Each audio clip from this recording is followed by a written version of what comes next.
안녕하세요. 리얼티 아트 매니저 김신혜입니다. 네, 김윤경 작가입니다. 네, 작가님 오늘은 80세 넘으신 작가님 네, 프랭크 스텔라. 작업 세계를 이야기해 볼 건데요. 이분은 줄무늬만 보면 생각나는 작가. 네, 줄무늬 양복 생각나네. 저도 하나 있는데 네. 오늘 입고 오려다가 네. 너무 좀 표절 아닌가요? 네. 네. 이분 표절에도 민감하신 분이지. 네, 많이 민감하시던데. 네. 그죠? 네, 이분이 미니멀리즘에서 맥시멀리즘까지 다 섭렵한 작가로. 네, 천재라고 생각해요. 아, 그러시구나. 네. 안 그래도 이제 책에서 네. 이분의 2015년 휘트니 미술관에서 있었던 회고전에 대한 것들을 얘기하면서 이제 네. 나이가 많으시잖아요. 네. 그러니까 연도별로 뭐 전성기 때 작품은 어땠고, 뭐 곧 초창기 작품 어땠고, 이렇게 나눠서 이야기를 하더라고요. 네. 그래서 초창기는 아무래도 회화였을 거니까. 네. 근데 이분 제가 찾아보니까 프린스턴 대학에서 미술 역사를. 전공이 아니라 역사를 전공하셨더라고요. 맞아요. 네. 데이빗 살레가 거기에 대해서 이제 뭐 지식에 대한 그 욕구랑 그리고 그림에 대한 열망이 이렇게 조합이 됐다. 뭐 네. 이렇게 표현을 하더라고요. 이 사람이 그림이 어떻게 발전되어 왔는지 그런 것들을 좀 많이 연구를 했겠죠. 네. 그리고 자기만의 또 스타일을 또 개발해 내려고 노력을 했겠죠. 네. 근데 이 사람이 미니멀리즘의 대가로 이렇게 알려져 있잖아요. 네. 그 검은 회화. 네. 어떤 뭐랄까 기하학적 패턴 그런 회화 조각 뭐 파나 뭐 이런 설치 뭐 이런 것까지 막 이렇게 했는데 네.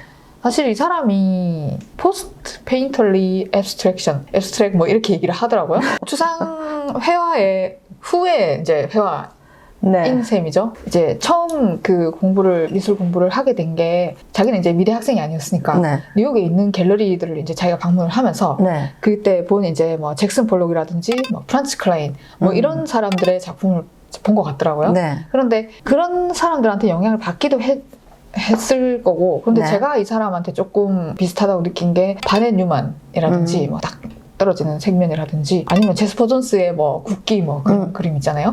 네. 그분이랑 같이 전시를 했죠. 네, 그림이라기보다는 네. 사물로서의 그런 그림? 그러니까 그림 자체를 사물로 보는 거예요. 오브제로.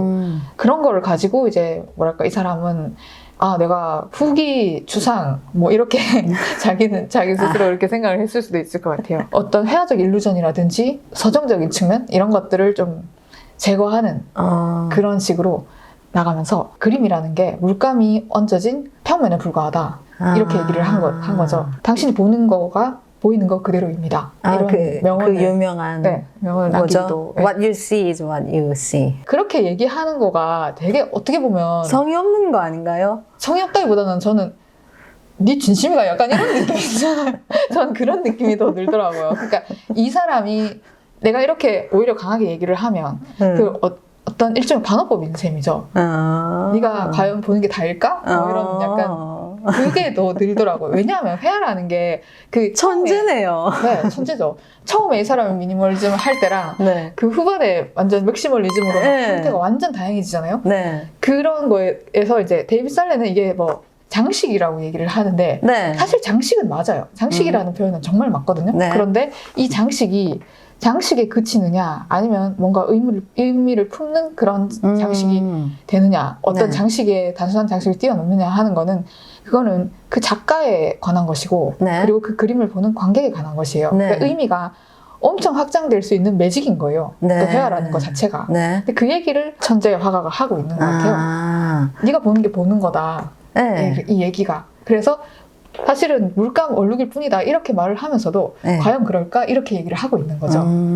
역시 역사학을 전공한 사람 그렇죠. 답게 뭔가 그리고 철학이 느껴집니다. 그림 제목도 되게 그런 것들이 많아요. 뭐 오리엔탈리즘 네. 그런 거에 이제 기인한 제목들도 많고 네. 아라베스크 그런 패턴들 재미있는 제목들이 많은데 의미 없다 이런 식으로 뒤에 그랬던 것 같아요.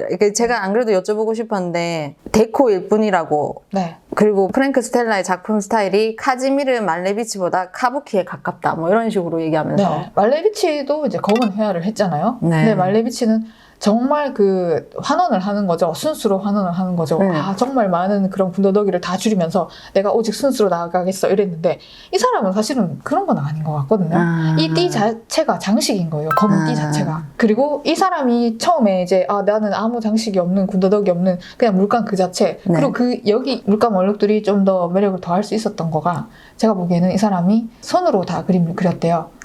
물론 다들 손으로 그림을 그리겠지만 예. 그러니까 이게 자라든지 선이었군요. 네, 자도 사용 안 하고 마스킹 테이프 사용 안 하고 이렇게 한 거죠.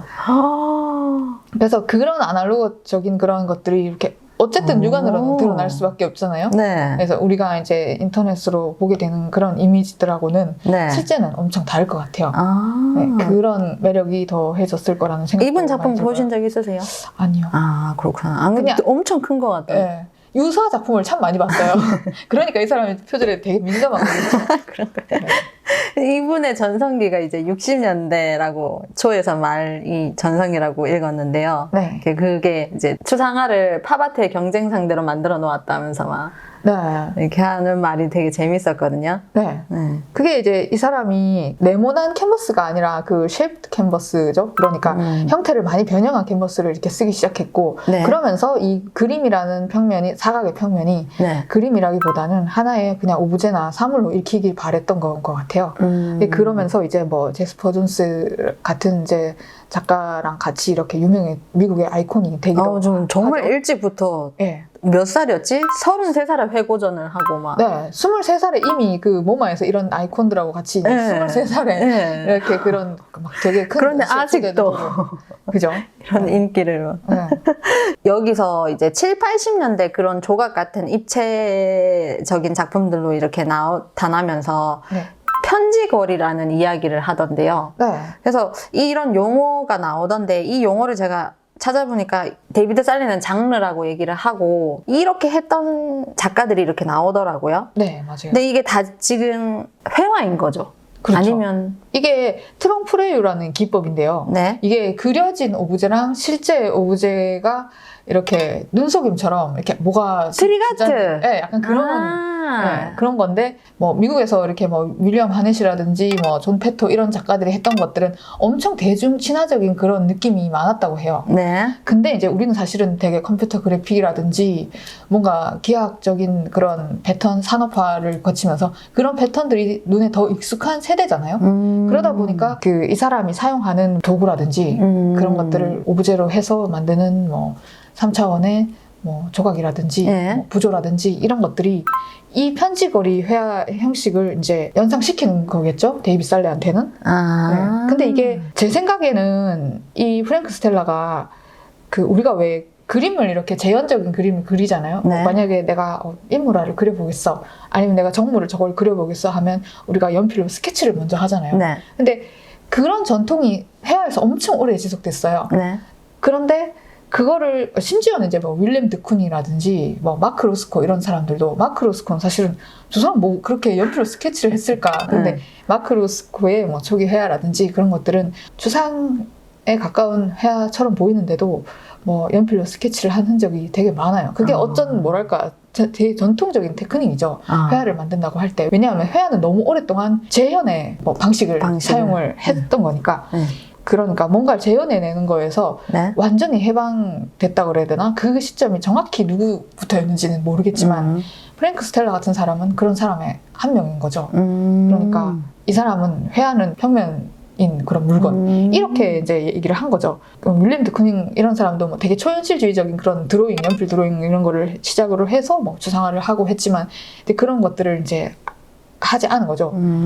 그러면서 이제 막 재현이 만들어내는 그 일루전이라든지 뭐 이런 것들을 완전히 이제 거부를 한 건데 그렇다고 해서 이 사람이 미니멀리즘에 그렇게 오래 머무른 작가도 아니에요. 그렇잖아요. 그죠? 맥시멀리즘으로 점점 진화를 해갔잖아요. 정말 이제 나중에는 온갖 거 다 때려 넣는 막 그런 것처럼 얘기를 하던데 그래서 80년대 이후 그러면서 거대한 알루미늄 조각을 전시장을 가득 메우는 그런 작업들이라고 이야기하더라고요. 그래서 저 찾다가 저희 나라에도 이분의 작품이 있다는 것을 알게 되었거든요. 강남 포스코에서 의뢰해서 만든 거래요. 꼭 가보고 싶어요.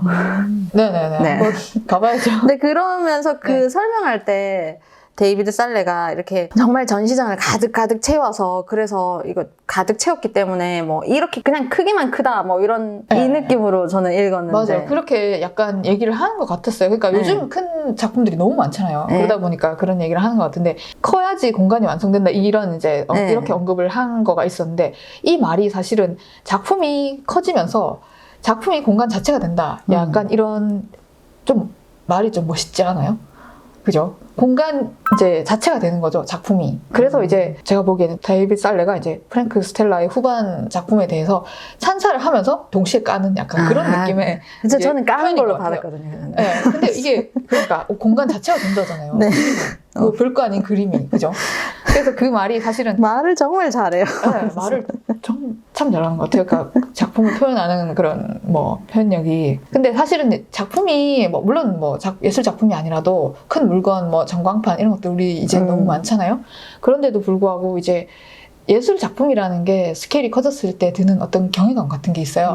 그냥 제가 이제 서울에 있는 원래 작가상 그거 현대미술관에서 하는 거 그거를 보러 갔었는데 천정이 되게 높은 전시실에 들어갔는데 걸개 그림이 딱 걸려 있는 거예요. 근데 모든 사람들이 다 이렇게 고개를 올려다보고 있더라고요. 근데 그걸 보는 순간 해화 작가로서의 자부심이 생기더라고요. 아, 사람들이 저렇게 우러러 보는구나. 사실은 늘 쭈글하잖아요. 그 그림 뭐 이렇게 그리고 늘 쭈글한데도 그 순간만큼은 나도 그림 그리는 사람인데 살짝 뿌듯하더라고요. 큰 거 그려야겠어. 뭐 이런. 네. 큰 거 그리셔야겠어요. 네, 그렇죠. 네. 그래서 이게 스케일이 사실 커졌다고 해서 작품 내용이 달라지는 것도 아니지만 그게 이제 뭐 근거가 없는 걸 수도 있지만 그래서 이제 어떻게 보면 프랭크 스텔라가 이제 그냥 맥락 없이 그냥 작품만 비대해졌다 이렇게 얘기를 하는 거일 수도 있는 것 같아요, 이 책에서. 근데 회화라는 게 회화 자체에 그 어떤 뭐 내부에 설명할 수 없는 그런 강렬한 그런 게 있다. 이렇게 얘기를 하는 거거든요.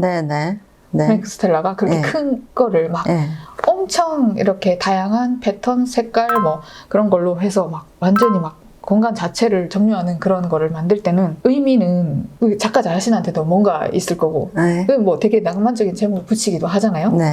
그런데 이제 관객한테 또 그 의미를 또 열어주고 확장시켜주는 거죠. 여기서 그 얘기 하잖아요. 돈키호테? 뭐. 네, 저 안 그래도 여쭤보고 싶어서 제일 마지막으로 그런 맞아요. 말을 하는 이유가 뭔지 돈키호테일 뿐이고 잡히지 않는 고래를 잡는 사람일 뿐이다. 그러니까 회화라는 게 어쩌면 장식에 불과하지만 그냥 돈키호테가 뭐 이렇게 모험심 그런 거 있잖아요. 그리고 이제 잡히지 않는 고래를 잡는다는 거는 그런 의미 이런 것들은 사실은 어떻게 보면 엄청 뜬구름 잡는 이야기잖아요.